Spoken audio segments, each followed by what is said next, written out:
Good morning students. हम आज का टॉपिक डिस्कस करेंगे माइटोकॉन्ड्रिया। इसको power house of the cell बोलते हैं।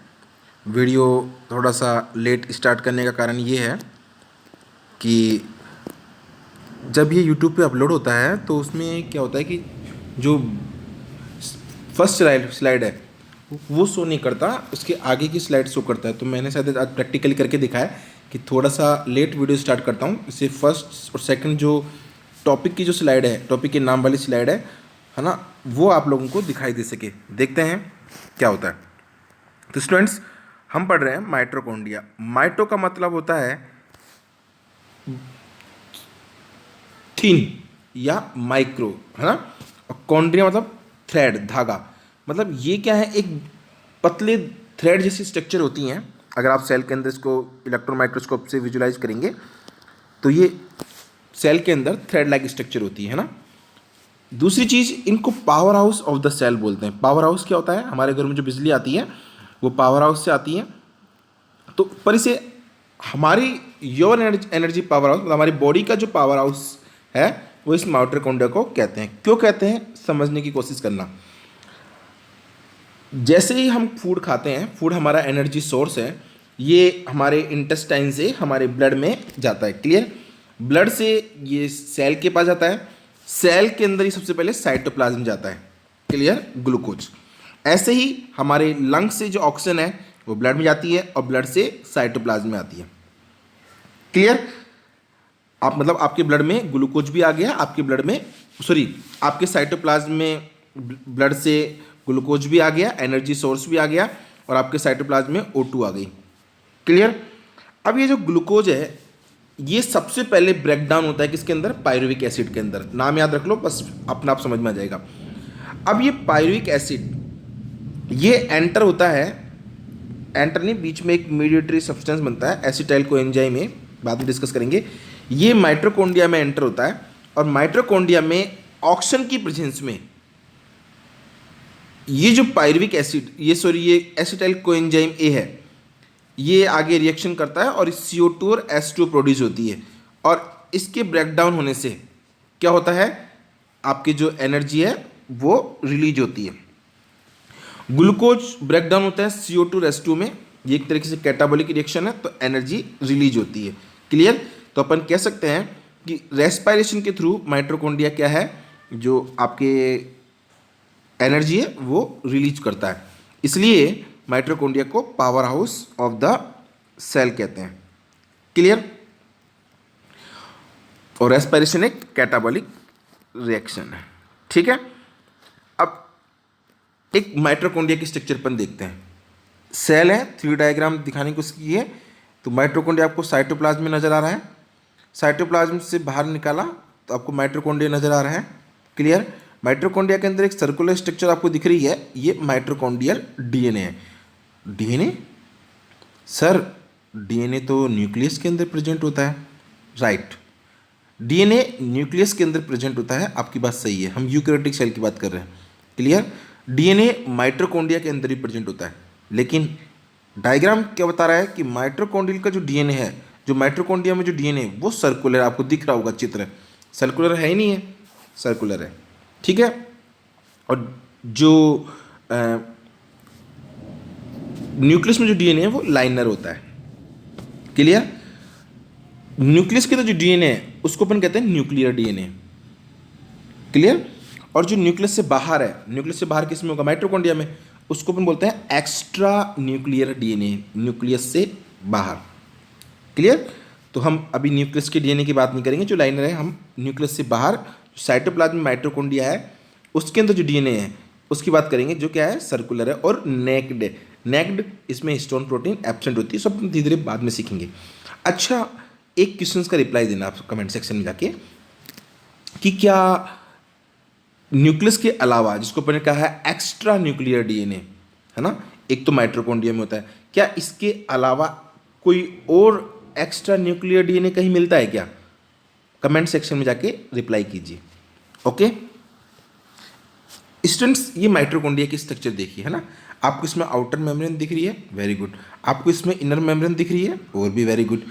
आउटर और इनर मेम्ब्रेन के बीच में आपको स्पेस दिख रहा है, इसको पेरी माइटोकॉन्ड्रियल स्पेस कहते हैं। पेरी मतलब चारों ओर, around, peri mitochondrial space. Clear. और आप देख रहे हैं इस माइटोकॉन्ड्रिया के बीच में एक सब्सटेंस भरा हुआ है, इसको अपन बोलते हैं मैट्रिक्स। क्लियर। ओके। आप इनर मेम्ब्रेन देख रहे हैं, इसके अंदर कई सारे इनर फोल्डिंग दिख रहे हैं। क्लियर। और जो ये इनर फोल्डिंग है इसको अपन बोलते हैं cristae. Clear. CRISTE, cristae. Clear. Again revise करते हैं। माइटोकॉन्ड्रियल एक double membranous structure, double membrane होती है, आउटर और इनर। आउटर और इनर के जो बीच में स्पेस है इसको बोलते हैं peri mitochondrial space. Point to be noted.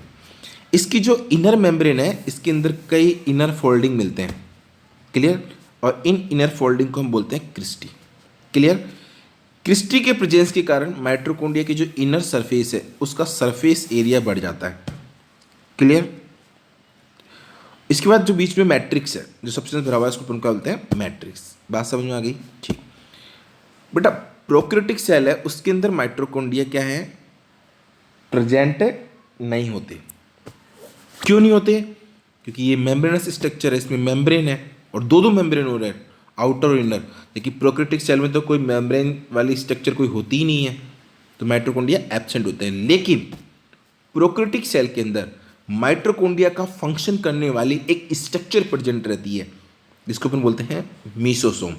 बाद में डिस्कस करेंगे जब अपन बैक्टीरिया या प्रोकैरियोटिक सेल्स डिस्क्राइब करेंगे। स्टूडेंट्स ये एक माइटोकॉन्ड्रिया का 2D डायग्राम है ना। इसके अंदर आप देख रहे हैं वही आउटर मेम्ब्रेन, वही इनर मेम्ब्रेन। इनर मेम्ब्रेन के अंदर आपको इनर फोल्डिंग दिख रही है जिसको आपने क्रिस्टी नाम दिया। क्लियर। इसके अंदर मैट्रिक्स भरा हुआ है। क्लियर। अब जो क्रिस्टी है इसके ऊपर बल्ब लाइक स्ट्रक्चर, इसको अपन बोलते हैं F1 पार्टिकल या ऑक्सीसोम। दिख रहा होगा, देखो कहीं पे ढूंढो, देखो कहाँ पर लिखा हुआ है F1 पार्टिकल, दिख गया, वेरी गुड, है ना। इसमें कुछ जगह बना रखा है, बाकी सभी जगह पे है ना, सभी जगह होता ही है इनर मेम्ब्रेन पे। इसको बोलते हैं F1 पार्टिकल या ऑक्सीसोम। इसके अंदर आपको DNA दिख रहा है, यस, माइटोकॉन्ड्रिया के मैट्रिक्स के अंदर DNA मिलता है। अच्छा, आपको इसमें राइबोसोम दिख रहा है, वो गुड। अच्छा, आपने छोटी क्लास में, प्रीवियस क्लास में पढ़ा होगा कि दो सेल ऑर्गेनल्स ऐसे होते हैं जिनके अंदर ऑन DNA और राइबोसोम मिलता है। एक तो चलो माइटोकॉन्ड्रिया है, दूसरा कौन सा है कमेंट सेक्शन में देके आंसर दें। क्लियर। स्टूडेंट्स हम माइटोकॉन्ड्रिया के बारे में पढ़ लेते हैं। माइटोकॉन्ड्रिया को जो फर्स्ट ऑब्जर्व है वो कोलिकर ने नाम दिया था, ठीक है। और इसको कहाँ इनने इंसेक्ट की जो मसल्स है वहाँ से इन्होंने इसको आइसोलेट किया था, ठीक है। और आल्टमान ने इनको बायोप्लास्ट नाम दिया, फ्लेमिंग ने एंड आल्टमान ने, है ना, माइटोकॉन्ड्रिया की डिस्कवरी की। और माइटोकॉन्ड्रिया टर्म जो है CB बेंडर ने दिया। इसका डायमीटर 0.2 से 1 μm होता है। इसकी लेंथ 1 से लेकर 4.1 μm होती है। एक सेल के अंदर 1000 से लेके और 1600 के करीब जो है माइटोकॉन्ड्रिया मिलते हैं। जो सेल ज़्यादा एनर्जी प्रोड्यूस करने वाली होती हैं उनके अंदर की क्वांटिटी और भी ज़्यादा हो सकती है। जैसे स्पर्म सेल है, देखा हुआ 3 इडियट मूवी के अंदर कितने रेस लगाते हैं वो, है ना, तो उनके अंदर ज़्यादा एनर्जी रिक्वायरमेंट है, तो वहाँ पर माइटोकॉन्ड्रिया की क्वांटिटी ज़्यादा होती है। क्लियर। एक एल्गी है, इसका नाम है क्लोरेला फ्यूस्का, है ना, और माइक्रो एस्टेरियस, इसके अंदर एक माइटोकॉन्ड्रिया मिलता है। एक अमीबा है चोस, उसके अंदर 5 लाख माइटोकॉन्ड्रिया मिलता है। तो मतलब मैं ये कहना चाह रहा हूँ कि फिक्स नहीं कि भाई सेल के अंदर इतनी माइटोकॉन्ड्रिया मिलेगी, सबके अंदर अलग अलग होती है। एवरेज अपन 1000 से लेकर 1600 तक मान सकते हैं, और बाकी किसी के अंदर 5 लाख तक भी मिल रही है, किसी में एक ही मिल रही है ना। ये चीज़ें समझने वाली बात है। Clear. All the mitochondria present in cell. अगर एक सेल के अंदर, मैंने कहा एक माइटोकॉन्ड्रिया होता नहीं है, एक सेल के अंदर कई सारे माइटोकॉन्ड्रिया है, तो उन सभी को अपन, उनकी पूरी फैमिली को, उनके टोटल नंबर को अपन बोलते हैं chondriome. Clear. Usually plant cell have fewer mitochondria as compare to animal cell. Plant cell के अंदर माइटोकॉन्ड्रिया की क्वांटिटी कम होती है, एनिमल सेल में ज़्यादा होती है, क्योंकि एनिमल सेल ज़्यादा एक्टिव होती है ना। In higher animal maximum mitochondria are found in flight muscles of birds. Yes, जो बर्ड्स हैं उनकी जो विंग्स वाली मसल्स है, जो उड़ने में हेल्प करती हैं, है ना, फ्लाइंग में हेल्प करती हैं, उनके अंदर माइटोकॉन्ड्रिया की क्वांटिटी ज़्यादा होती है। जाहिर सी बात है, है ना, दिन रात उड़ते ही रहते हैं इनका काम, तो उनमें मसल्स की क्वांटिटी ज़्यादा होती है। Clear. Mitochondria can make it shape cylindrical and sausage. Mitochondria की शेप क्या होती है, सिलेंड्रिकल होती है, जो अपन उसमें देख चुके हैं। क्लियर। माइटोकॉन्ड्रिया को पावर हाउस इसलिए बोलते हैं क्योंकि ये एटीपी प्रोड्यूस करती है। एटीपी की full form adenosine triphosphate. Cell within cell, yes ठीक है, सेल है, सेल के अंदर माइटोकॉन्ड्रिया, इसको विद, क्योंकि अब एक बताओ नया माइटोकॉन्ड्रिया कैसे बनेगा, तो जो प्रीवियस माइटोकॉन्ड्रिया जैसे अपने कहा new cell arise from pre existing cell, तो यहाँ से एक वर्ड ये भी आप ऐड कर सकते हो, new mitochondria arise from pre mitochondrial mitochondria. जो पहले से माइटोकॉन्ड्रिया है वो डिवाइड करके क्या है, न्यू माइटोकॉन्ड्रिया बनाते हैं। तो एक क्या हो गया, सेल के अंदर भी सेल हो गया, है ना। फिर ये एक तरीके से पावर हाउस की तरह काम करता है, एनर्जी को कंज्यूम करता है, ठीक है ना, प्रोडक्शन करता है एनर्जी का। और जो जितनी ज़्यादा एक्टिव ऑर्गन जो सेल्स हैं उनके अंदर की क्वांटिटी ज़्यादा होगी। इसमें एक वर्ड लिखा है सेमी ऑटोनोमस सेल ऑर्गन्स, मतलब सेमी ऑटोनोमस इसलिए है क्योंकि एनर्जी प्रोड्यूस कर रहे हैं, साथ में न्यू माइटोकॉन्ड्रिया है, उनके लिए सेल की किसी और मशीनरी की रिक्वायरमेंट नहीं है, ये खुद ही डिवाइड होके नए माइटोकॉन्ड्रिया क्या है, अराइज कर लेते हैं, है ना। माइटोकॉन्ड्रिया के फंक्शन, स्टूडेंट्स माइटोकॉन्ड्रिया का पावर हाउस तो बोलते ही हैं।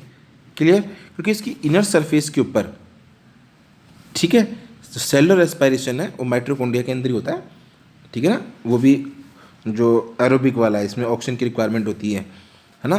तो इसकी जो इनर मेम्ब्रेन, उस पर ने ऑक्सीजन पढ़ा था या एफिन पार्टिकल पढ़ा था, है ना, वहाँ पर क्या होते हैं, रेस्पिरेटरी एंजाइम होते हैं, जिसके थ्रू क्या होता है, रेस्पिरेशन होता है, और जो एनर्जी प्रोड्यूस होती है वो जो मेटाबॉलिक एक्टिविटीज़ है उसमें काम आती है।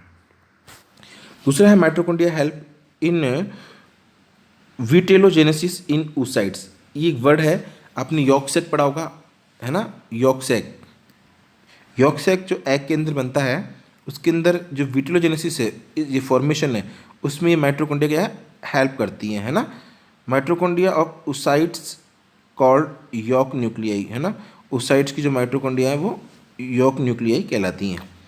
इन साइटोप्लाज्मिक इनहेरिटेंस, है ना, यस, एक जनरेशन से दूसरी जनरेशन में जो न्यूक्लियर डीएनए है वो ट्रांसफ़र होता है। क्लियर। लेकिन माइटोकॉन्ड्रिया के अंदर जो न्यूक्लियर जो डीएनए है वो दूसरी जनरेशन में जा रहा है, तो इसका मतलब साइटोप्लाज्म है, उसका जो न्यूक्लियस है, इसका जो डीएनए है वो अगर नेक्स्ट जनरेशन में जा रहा है, तो एक तरीके से क्या है, इससे अपन साइटोप्लाज्मिक इनहेरिटेंस का नाम देंगे।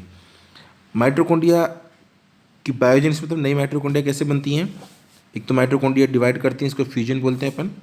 इसके बाद है endo symbiotic origin, पल्पर sulphur bacteria में जो इनकी इनर मेम्ब्रेन है ना, वो मीसोसोम जैसी स्ट्रक्चर बनाती है, जिसको अपन माइटोकॉन्ड्रिया के सिमिलर के होमोलोगस ऑर्गन्स नाम दे देते हैं। क्लियर। इसके बाद इसके अंदर जो राइबोसोम है, याद रखना राइबोसोम दो टाइप के होते हैं, 70S 80S। 70S प्रोकैरियोटिक में मिलते हैं, 80S यूकैरियोटिक मिलते हैं। माइटोकॉन्ड्रिया यूकैरियोटिक में मिलती है, तो यूकैरियोटिक सेल के अंदर जो माइटोकॉन्ड्रिया होंगे वो 80S होंगे, लेकिन यूकैरियोटिक सेल में मिलने वाले जो माइटोकॉन्ड्रिया हैं उनके अंदर जो राइबोसोम है वो 70S होते हैं। इसका मतलब ये प्रोकैरियोटिक माइटोकॉन्ड्रिया है। क्लियर। और माइटोकॉन्ड्रिया के अंदर जो डीएनए होगा वो नेकेड होगा, नेकेड मतलब इसमें हिस्टोन प्रोटीन एब्सेंट होगी। दूसरा ये सर्कुलर होगा, जो आपने डायग्राम में देख रखा है, ठीक है। एक बार अपन अगेन रिवाइज कर लेते हैं, स्लाइड्स आपके सामने दिख रही हैं ना। माइटोकॉन्ड्रिया को power house of the cell बोलते हैं। माइटोकॉन्ड्रिया साइटोप्लाज्म में प्रेजेंट है, और माइटोकॉन्ड्रिया के अंदर जो है सर्कुलर और नेकेड डीएनए प्रेजेंट है। क्लियर। माइटोकॉन्ड्रिया के अंदर आउटर इनर मेम्ब्रेन इनफोल्डिंग है, दोनों के बीच में स्पेस है, पेरीमाइटोकॉन्ड्रियल स्पेस। इनर फोल्डिंग जो है इनर मेम्ब्रेन के अंदर, उसको क्रिस्टी बोलते हैं। माइटोकॉन्ड्रिया के अंदर सब्सटेंस बराबर से मैट्रिक्स कहते हैं। क्रिस्टी के ऊपर bulb like structure, that is F1 particle. Clear. Mitochondria के अंदर खुद का डीएनए होता है और राइबोसोम प्रेजेंट होते हैं। क्लियर। साइटोप्लाज्म में होते ही हैं, उसके अलावा माइटोकॉन्ड्रिया के अंदर भी खुद का डीएनए होता है और राइबोसोम होते हैं। क्वेश्चन जो पूछा है कि इसके अलावा और कौन सा सेल ऑर्गेनल्स है जिसके अंदर डीएनए और राइबोसोम प्रेजेंट होता है। क्लियर।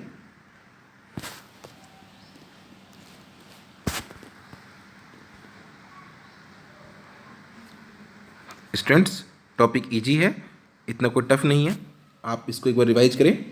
नेक्स्ट वीडियो में अपन इससे रिलेटेड कुछ 2-5 क्वेश्चन डिस्कस करेंगे। पहले आप इसको अच्छी तरह पढ़ें, फिर पढ़ने के बाद एनसीईआरटी बुक में एक बार रीड आउट कर लें, फिर आप सेटिस्फाई होकर बैठ जाएं। नेक्स्ट वीडियो में मैं आपसे माइटोकॉन्ड्रिया से कुछ क्वेश्चन पूछूंगा, आप उसके आंसर देना, और जो मैंने आपसे क्वेश्चन पूछा है कमेंट सेक्शन में जाकर आप उसका आंसर दें। क्लियर। आप मेरे पर्सनल नंबर पे आप व्हाट्सअप ना करें, आप कमेंट सेक्शन में आके डाल दीजिए। क्लियर। तो स्टूडेंट्स थैंक्स फॉर वॉचिंग, मिलते हैं नेक्स्ट वीडियो में।